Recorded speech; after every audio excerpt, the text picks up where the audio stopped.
Fobia é uma perturbação ansiosa por medo ou por aversão. Então que venha a cristofobia, que seria o medo ou a aversão de Cristo e aos cristãos.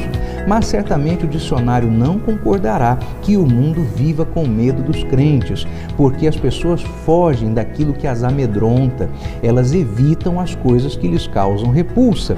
E os tais amedrontados por Cristo são corajosos o bastante para matar os crentes. Segundo os melhores dicionários, o que há de fato é um transtorno de ódio contra Jesus, um caso de borderline contra Cristo. Mas a melhor definição de todas não está nos dicionários.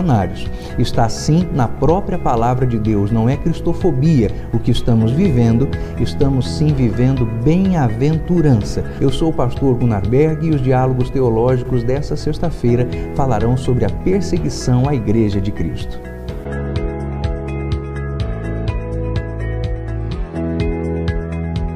Irmão Mike, paz do Senhor Jesus. Paz do Senhor, pastor Gunnar, paz do Senhor a todos. Meus irmãos, a paz do Senhor.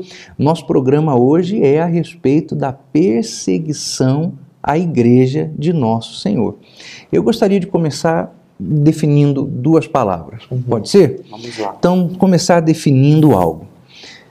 Uma coisa é a perseguição contra a igreja, ou aquilo que nos cultos de missões nós todos conhecemos como a igreja perseguida. Sim. Outra coisa são as aflições que todo crente vive. E aí, eu acho que devemos deixar bem claro que o programa de hoje não tem a ver com as aflições. Quando Paulo disse lá para Timóteo, sofre comigo as aflições. Não, não é as aflições. Porque estas aflições são para todo crente que faz o que a Bíblia manda. De fato, passará por aflição.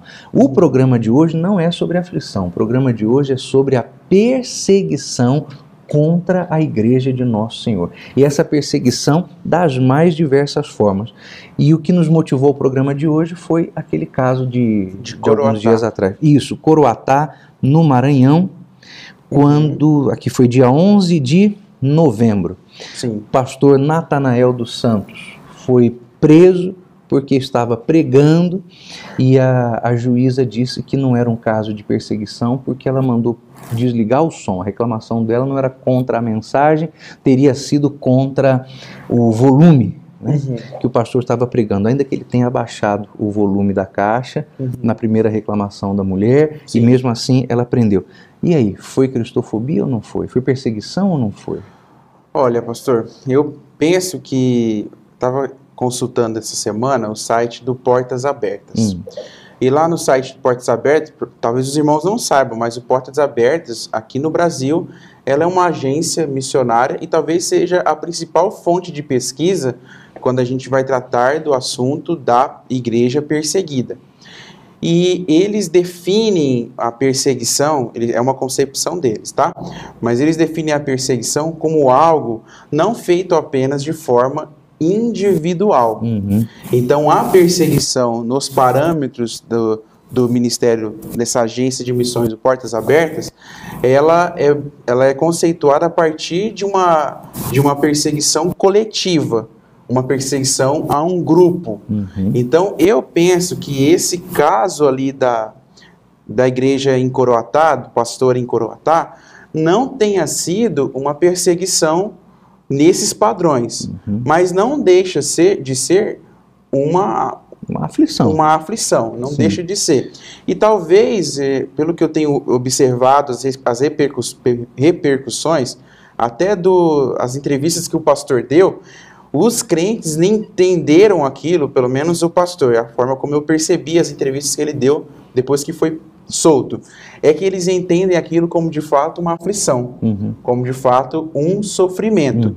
Então, esse caso específico eu não considero que tenha sido então uma perseguição, mas não deixa de ser talvez a abertura para um caminho que conduza a uma perseguição. A igreja aqui no Brasil sofreu uma perseguição. Porque nos parâmetros missiológicos a perseguição é coletiva e é fruto de uma ação institucionalizada. Ela é sistemática, né? Nesse caso, nós estamos diante de alguma coisa que, por ora, ainda pode ser classificada como pontual. Sim, nesse caso específico então, lá de Coroatá. Esse homem tem um galardão, porque está sofrendo por Jesus. Tem esse aí. Agora, do ponto de vista missiológico, nós ainda não poderíamos nos aventurar a afirmar que a igreja brasileira é igreja perseguida. Sim. Ainda não. Eu concordo. Embora eu tenha uma certeza no meu coração. Não é um status que vamos poder ostentar por muito tempo. Porque eu não consigo imaginar que essa situação de razoável liberdade, eu não vou dizer liberdade total, de razoável liberdade que a igreja tenha, vai perdurar por muito tempo, não. Mas, de fato, do ponto de vista missiológico, é muito bom deixarmos isso definido. Sim. A aflição, meus irmãos, todos sofreremos. E algumas delas serão bem vultosas, como esse caso aí de Coroatá. Exato. Mas, do ponto de vista missiológico, a igreja perseguida é aquela que sofre sistematicamente uma perseguição coletiva e institucionalizada. Eu penso dessa forma. E existem uma característica importante que talvez esse caso lá de Coroatá leve a gente a perceber que no futuro pode acontecer isso no Brasil, é o fato de que partiu de uma juíza, né? Então isso já dá uma impressão de que pode acontecer aqui no Brasil uma perseguição legalizada. Porque vindo de uma juíza, por mais que ali ela seja um caso específico, mas a gente pode entender que pode sim chegar a uma perseguição legalizada. E é isso que acontece nos principais países onde a perseguição é extrema. A gente pode citar aqui o caso da Coreia do Norte, onde a perseguição ela tem amparo legal, inclusive. Ela tem essa... Por mais que as imagens que a gente acompanha do país, dessas igrejas, seja aquela imagem de que aqui está tudo bem e não acontece nada. Mas, vendo no site dos Portas Abertas, a gente consegue até encontrar que os cristãos ali são perseguidos a um ponto de serem mandados para campos de trabalho, campos de concentração, as famílias são perseguidas. Então, esse caso de ser uma perseguição, uma aflição vinda de uma juíza para um pastor, dá até para a gente ter um ensaio aí do que pode chegar a acontecer. Eu acho que esse é um ponto muito importante, considerar que um evento como esse, ainda que missiologicamente não possa ser definido como uma perseguição, trata-se do princípio da fervura. O princípio da fervura. Então, logo, nós estaremos em estado de ebulição e perseguição contra a igreja, é o que eu noto. Um outro fator que mostra para mim que está havendo um entorpecimento da percepção das pessoas sobre a perseguição que está vindo é o seguinte: não há, na mídia de um modo geral, qualquer atenção dispensada nas proporções necessárias aos eventos de perseguição.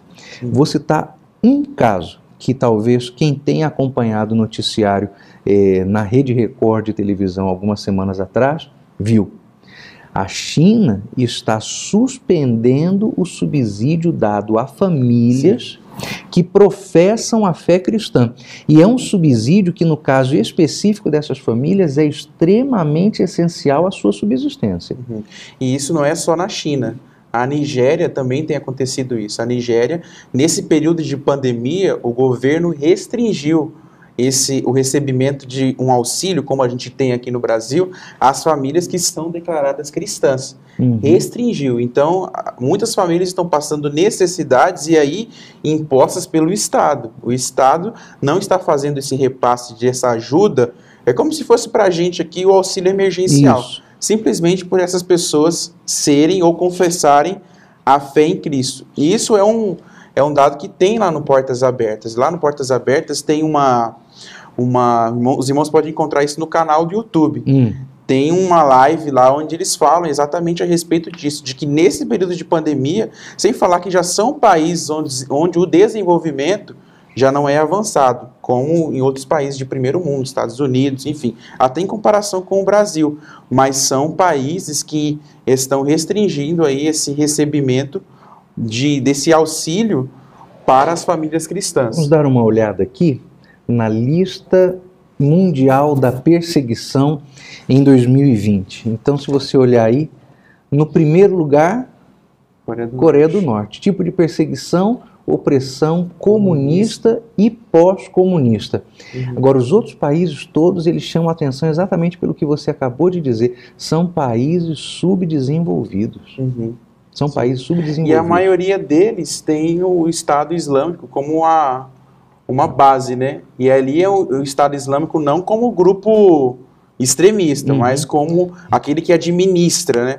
Porque o Islã se caracteriza por ter esse vínculo religioso com a administração de algumas nações. Sim. Mas o que eu acho interessante aqui é que tanto o comunismo quanto o islamismo não são inimigos ou perseguidores recentes, né? Ao longo da história a gente percebe. Sim. Na União Soviética, o comunismo acabou com o país e acabou com grande parte das igrejas cristãs ali. E o islamismo, depois da queda do Império Romano, né, pastor? É onde espalhou fortemente, principalmente ali depois da queda do Império Romano, onde teve mais perseguição religiosa. Então não são adversários assim... Não é coisa nova. Não. Do ponto de vista histórico, você falou do comunismo. A Rússia é considerada uma nação de aversão razoável contra o cristianismo, o que é bem curioso, porque os russos têm uma igreja cristã muito bem estruturada, que é a Igreja Ortodoxa Russa. Então, em tese, não era para se aguardar isso, mas existe por causa dos resquícios do socialismo e do comunismo na União Soviética. Depois você citou a queda de Roma e o Islã. Então, se nós observarmos, o mapa está tão pequenininho, mas nesse ponto aqui está a Turquia, que é o primeiro país que você poderia chamar de cristão, bem no centro aqui do velho mundo, é onde estão as igrejas da Ásia, e a queda do Império Romano do Ocidente, quando Maomé II, dos turcos otomanos, invadiu Constantinopla, mostrou um advento de grande perseguição contra os cristãos. Mas ainda bem antes de Constantinopla cair, ainda já havia perseguição do Islã contra os cristãos. Então, realmente, são dois inimigos do cristianismo bem antigos, bem velhos. A respeito dessa perseguição do islamismo, a gente tem até uma anotação que eu fiz aqui, extraída do Portas Abertas, que diz que nos 100 anos que se seguiram à morte de Maomé, e seus seguidores levaram suas crenças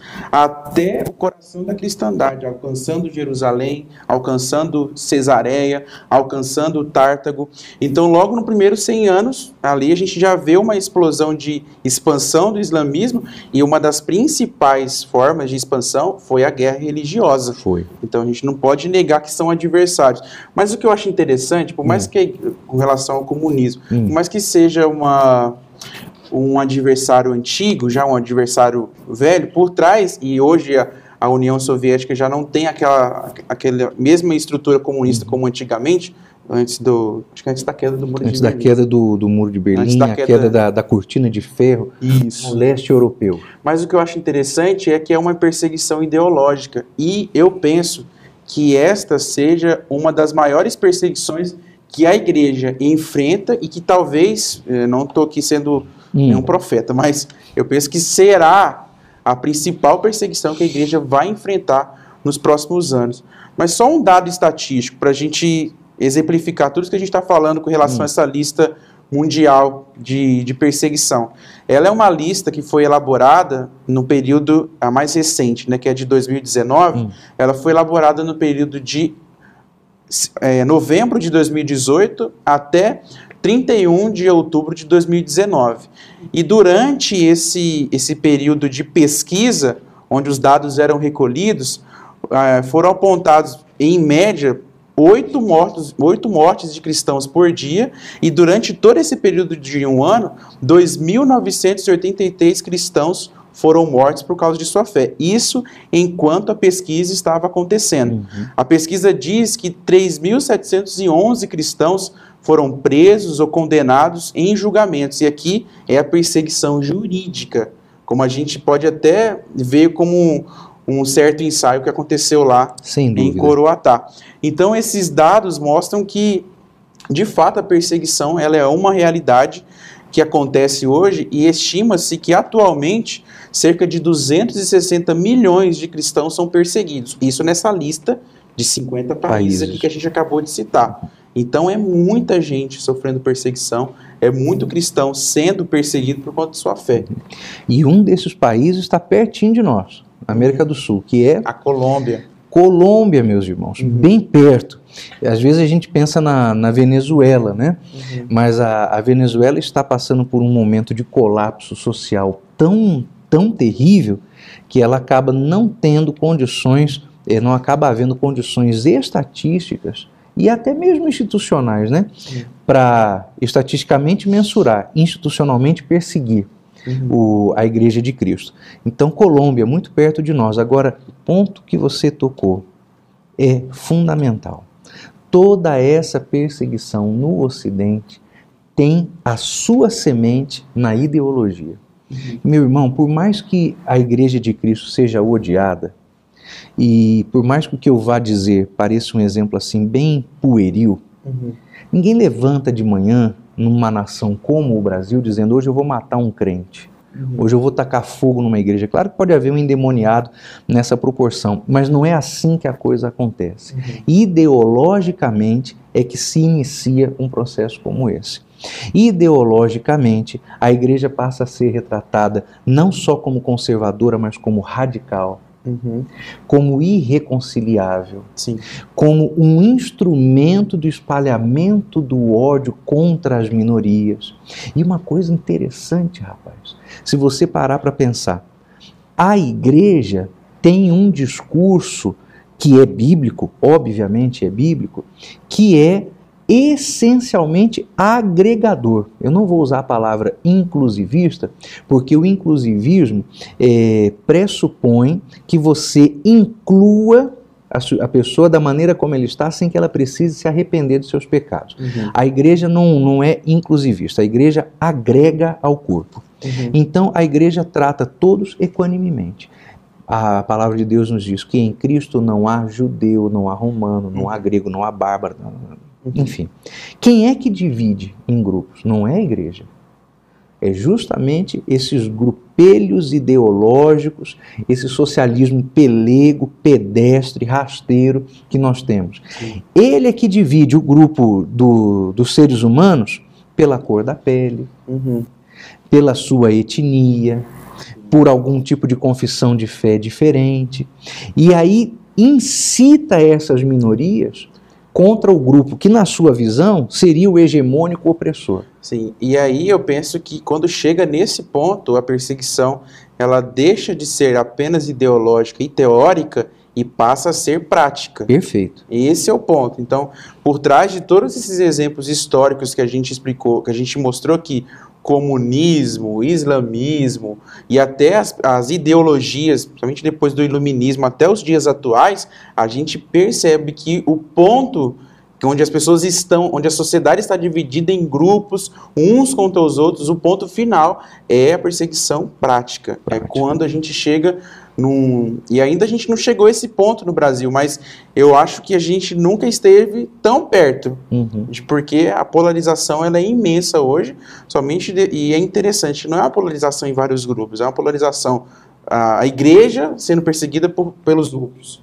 não são outros, muitos, mas um grupo específico contra a igreja, né? E esse grupo, eu acho que é interessante isso, porque parece que na sociedade em si, tudo que é contrário à igreja se une, entende? Como se fosse um grupo só, como a sociedade não tivesse divididas em vários grupos sociais. Não, parece que é um grupo só contra a igreja. E a gente percebe que é assim mesmo por conta daquilo que a igreja acredita, por conta da fé na palavra de Deus, da forma como os cristãos vivem.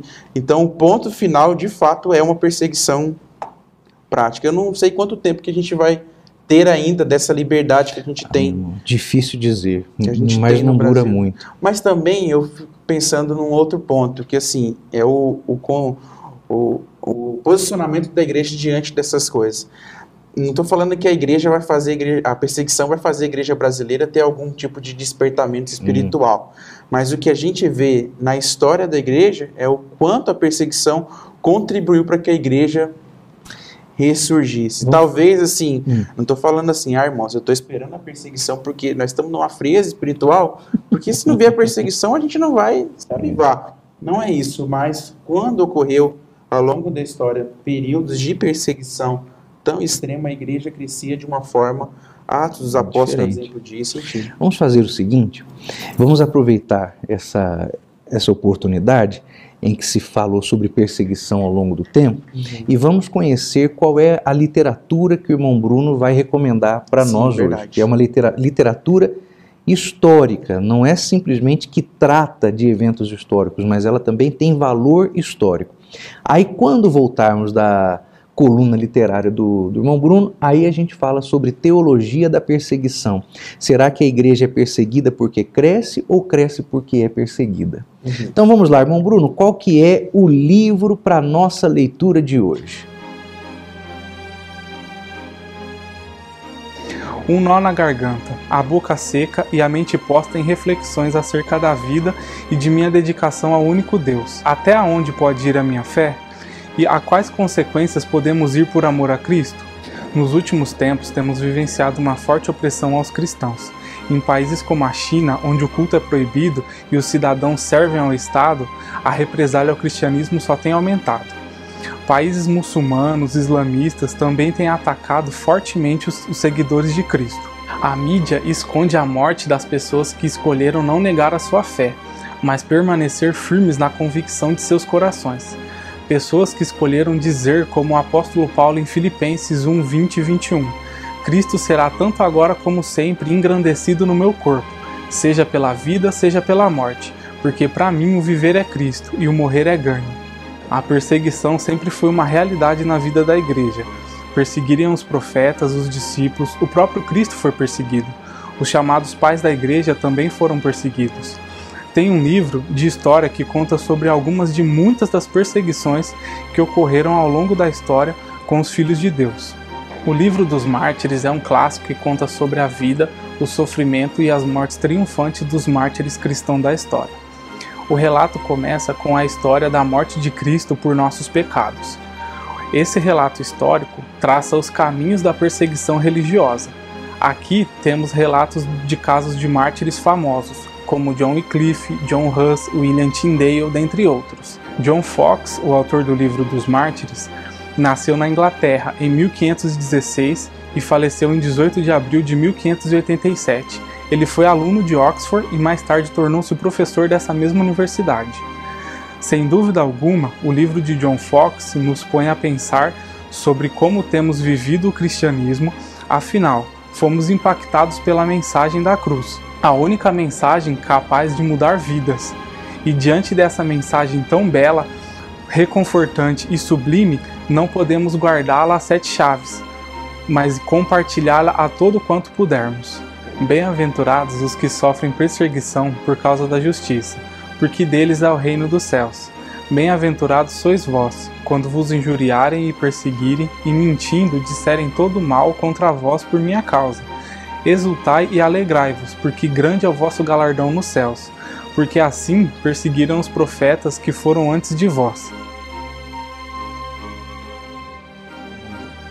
Irmão Bruno, muito obrigado por essa recomendação tão importante, o livro dos Mártires de John Foxe. Isso mesmo. Isso. Muito bem. A pergunta então que verificamos antes da coluna do Bruno. Teologia da perseguição. A igreja perseguida cresce ou a igreja que cresce é perseguida? É uma questão para respondermos. E não é só um jogo de palavras, isso realmente fala a respeito da igreja que nós pretendemos ser e para que nos preparemos com o que vai acontecer, se nós formos a igreja que Cristo espera que sejamos. Então vamos pensar um pouquinho.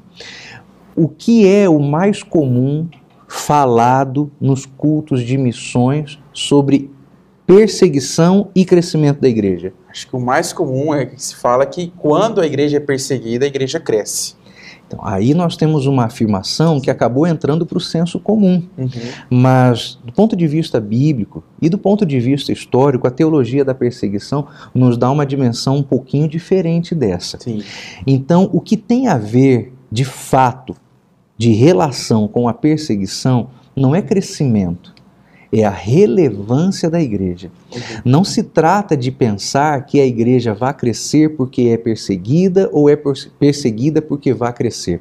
Durante a crise no leste europeu do comunismo, que você já citou aqui, ainda um pouquinho antes da coluna do Bruno, em algum país do leste europeu, da antiga União das Repúblicas Socialistas Soviéticas, a igreja que estava ali antes do comunismo chegar era majoritariamente batista.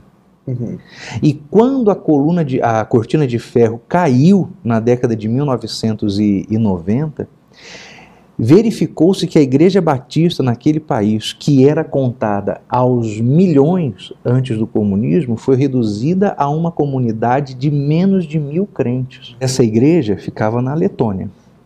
Quando caiu a cortina de ferro, poucas centenas de crentes batistas. Agora veja como a igreja não acaba.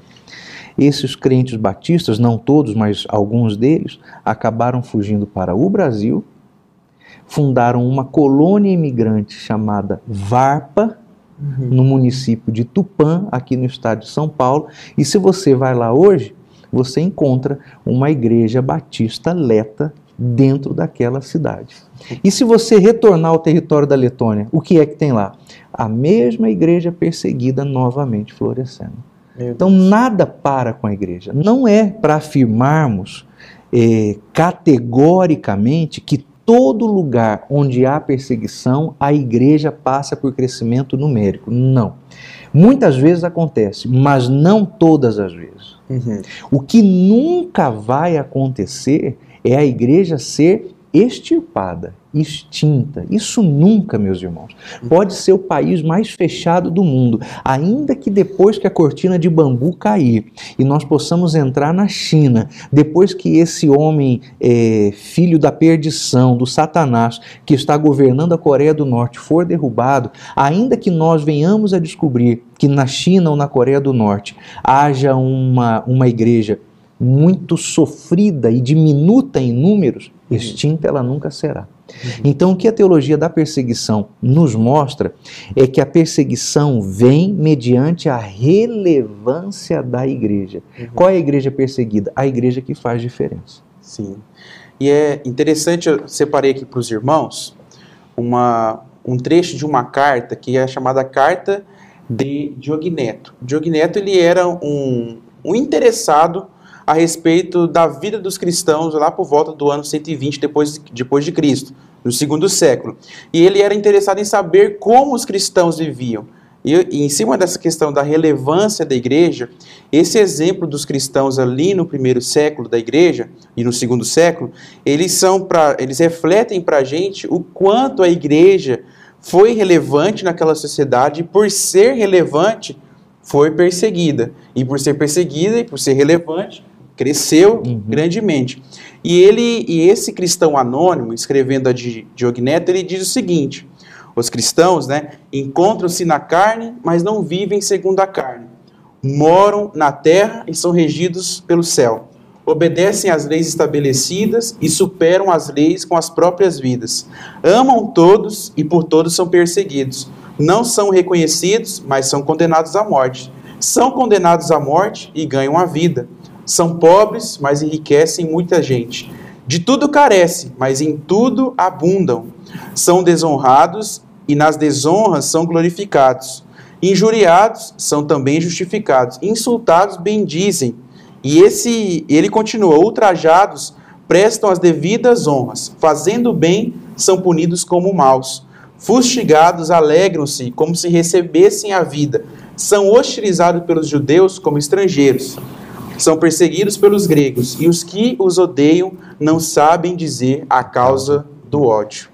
Então, esse relato é interessante porque se pedissem para a gente hoje, talvez, um relato de como a igreja, de qual a relevância da igreja nos dias atuais, qual seria o relato? Acho que até a gente pode pensar nisso, porque aqui é o relato de uma igreja extremamente viva e que era perseguida. Se a gente lê o Livro dos Mártires, livros como Heróis da Fé de Orlando Boyer, Catacumbas de Roma. Sim, são exemplos de obras até o relato de Eusébio de Cesareia, a história eclesiástica. Se a gente lê esses manuscritos, a gente vai perceber o quanto a igreja era relevante e o quanto a igreja era perseguida. Mas não como uma coisa que não acontece em nossos tempos, mas talvez para a realidade da igreja aqui no Brasil, a gente tenha muito a aprender com relatos como esse aqui. Muito boa essa leitura.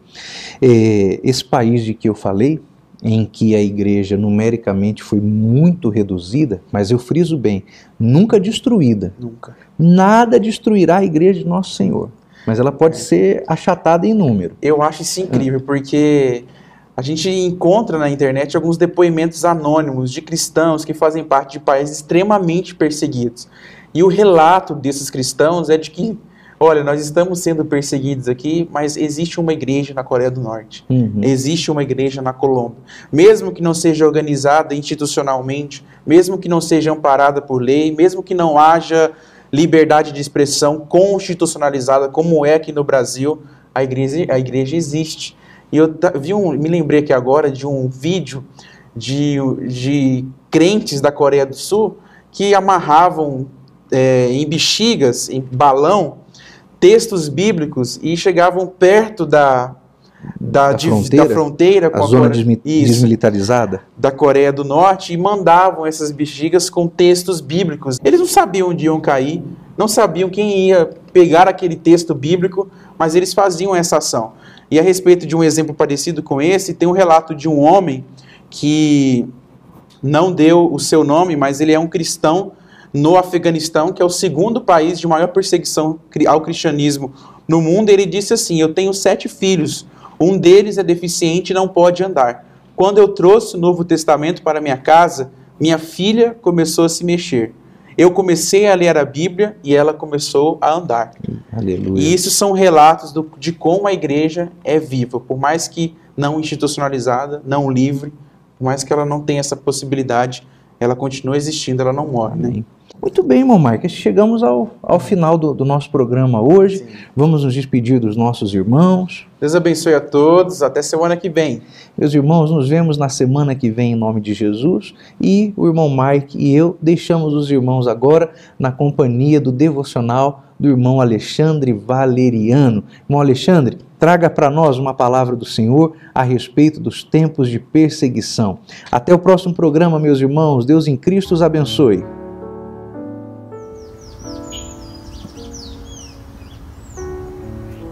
Meus queridos irmãos, a paz do Senhor Jesus Cristo.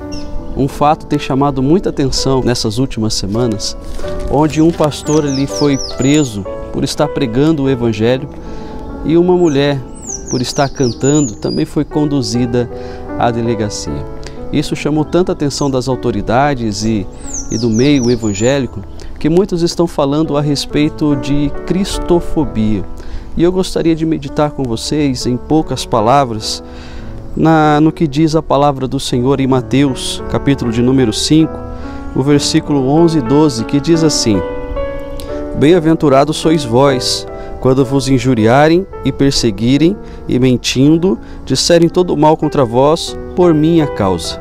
Exultai e alegrai-vos, porque é grande o vosso galardão no céu, porque assim perseguiram os profetas que foram antes de vós. A palavra do Senhor vem dizer que se há perseguição, nós temos que nos alegrar, nós temos que exultar.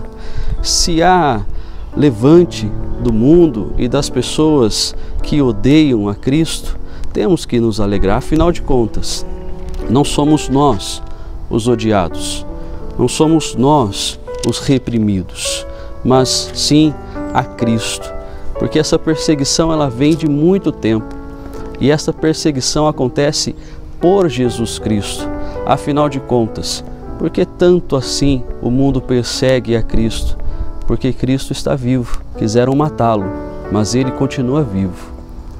Ainda assim, lá no ápice do Calvário, ele disse: está consumado, e entregou o seu Espírito. E quanto muitos comemoravam a morte do Senhor Jesus Cristo, ao 3º dia ele ressuscitou. E a prova de que ele continua vivo, está operando e o seu amor continua alcançando a muitos, tem trazido raiva, tem trazido contendas, tem trazido perseguição. E a prova disso sou eu e você, nós, crentes em Jesus Cristo, aonde habita em nós o Espírito Santo, e é em nós, por nós, através de nós, que o Espírito Santo continua fazendo a sua obra na terra. Por isso, muitos nos perseguem, muitos continuarão perseguindo, porque odeiam a Jesus Cristo. Ora, se fôssemos parecidos com o mundo, não haveria perseguição. Se Jesus Cristo tivesse morrido, não ressuscitado e ainda se encontrado lá naquele túmulo, hoje não falariam mal dele, falariam bem. Afinal de contas, as pessoas têm o costume de falar bem dos mortos e esquecem as suas obras. Mas Cristo está vivo. Por isso o mundo nos odeia. Por isso a palavra do Senhor diz: exultai-vos e alegrai-vos, porque grande é o vosso galardão. Nós, os crentes em Jesus Cristo, somos o reflexo do amor dele. A igreja que é perseguida, ela vem marchando, conduzindo-se até o noivo, que é Jesus Cristo. Por isso a igreja é perseguida. Esta palavra também é perseguida, porque ela reflete, ela mostra, ela é a palavra viva, a palavra de Deus. E ela cura, ela salva, ela alcança, ela restaura vidas. Por isso, nós crentes, discípulos do Mestre, como não seríamos também perseguidos? A igreja, a sua noiva, por que não seria perseguida? Esta palavra que muitos tentaram queimá-la, tentaram acabar com ela, continua tão viva, tão atual, como não seria perseguida? Então eu quero dizer para você que você possa se alegrar, porque nós estamos perturbando o mundo. Continue perturbando o mundo, continue provocando a perseguição, porque se fôssemos parecidos com o mundo não se importaria em nos perseguir. Mas porque somos parecidos com Cristo, o mundo nos persegue. Então, alegrai-vos e exultai-vos, porque você é o reflexo do amor de Jesus Cristo para este mundo. Sois sal, sois luz, então façamos a diferença. Que Deus em Cristo Jesus te abençoe e te proporcione cada dia mais as tuas ricas bênçãos. A paz do Senhor.